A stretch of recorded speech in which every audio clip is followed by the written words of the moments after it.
Halo sahabat Atin, dimanapun Anda berada. Pada kesempatan kali ini, saya akan membawakan acara Atin Healthy.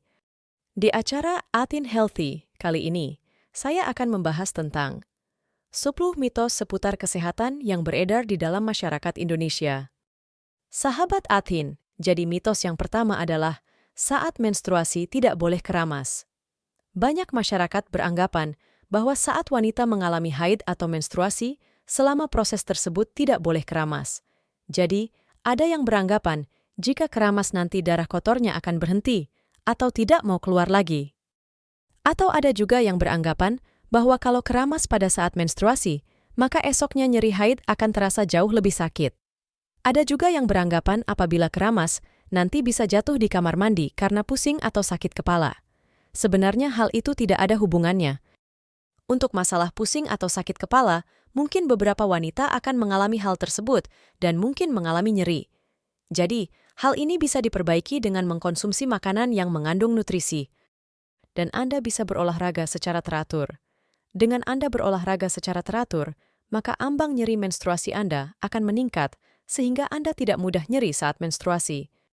Kemudian dengan memakan makanan yang bergizi, maka Anda juga bisa memperbaiki sirkulasi darah Anda, juga memberi nutrisi tubuh Anda, sehingga Anda tidak mudah sakit kepala atau pusing saat mengalami menstruasi. Kemudian yang kedua adalah, saat anak terkena cacar air, tidak boleh mandi.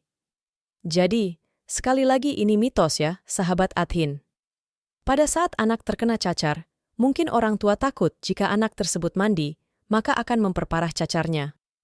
Banyak mitos mengatakan, kalau anak terkena cacar air, maka tidak boleh kena air. Jadi ini adalah hal yang salah. Justru saya menyarankan untuk orang tua, jika anaknya terkena cacar, maka anak tersebut harus mandi, karena kulit anak tersebut harus bersih. Jika tidak mandi, apalagi beberapa hari, tentu saja kulit anak tersebut akan kotor dan banyak mengandung bakteri. Yang ditakutkan di sini adalah infeksi sekunder dari bakteri. Jika kulit terkena infeksi sekunder dari bakteri, maka akan memperparah penyakit anak tersebut. Mungkin kulit anak akan mengalami luka yang lebih dalam dan sebagainya. Kemudian mitos yang ketiga, yaitu payudara yang kecil, itu beresiko lebih rendah terkena kanker. Banyak juga orang yang beranggapan, orang yang payudaranya kecil, itu beresiko rendah terkena kanker payudara. Sebenarnya tidak ada hubungan antara ukuran payudara dan terkena kanker. Karena faktor penyebab kanker payudara itu tidak berhubungan dengan ukurannya. Faktor penyebab kanker yaitu antara lain seperti usia dan yang kedua gender. Jadi wanita faktor resikonya lebih besar daripada pria. Orang yang sudah pernah terkena kanker sebelumnya akan lebih mudah terkena kanker payudara.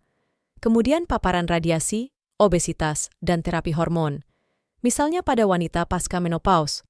Terapi hormon ini juga merupakan salah satu faktor. Tetapi bukan berarti Anda yang mengalami faktor di video ini akan mengalami kanker payudara. Bukan berarti, oh salah satu faktor tersebut ada pada diri saya. Berarti saya terkena kanker dong? Bukan seperti itu. Itu hanya salah satu faktor saja. Namun juga dipengaruhi oleh faktor-faktor yang lain seperti stres dan pola nutrisi Anda. Kemudian yang keempat, naik tangga menyebabkan darah tinggi, hipertensi. Ada orang yang beranggapan bahwa naik tangga adalah penyebab darah tinggi. Saya mengatakan itu hanya mitos. Mengapa? Karena setiap kita melakukan aktivitas, tentu saja tensi kita atau tekanan darah kita akan sedikit lebih tinggi. Tetapi bukan berarti itu permanen. Kalau orang yang darah tinggi, maka cenderung tekanan darahnya selalu tinggi. Walaupun Anda beristirahat, mungkin hanya turun sedikit. Tetapi kalau Anda melakukan aktivitas seperti berlari, jalan cepat, olahraga, naik tangga, atau bersepeda, tentu saja tensi Anda akan sedikit lebih tinggi. Tetapi ketika Anda berhenti melakukan itu dan Anda beristirahat, tentu saja akan kembali normal lagi. Jadi, naik tangga bukan merupakan penyebab darah tinggi. Penyebab darah tinggi karena pola makan Anda dan tingkat stres Anda, itu yang bisa menyebabkan tekanan darah Anda tinggi. Kemudian mitos yang kelima, yaitu stres, dapat membuat rambut putih dalam waktu semalam.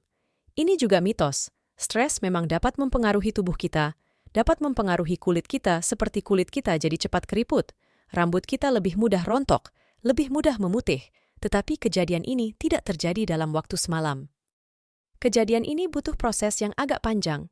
Dan itu pun jika mengalami stres terus-menerus. Kalau Anda mengalami stres hanya sekali dua kali, itu tidak masalah.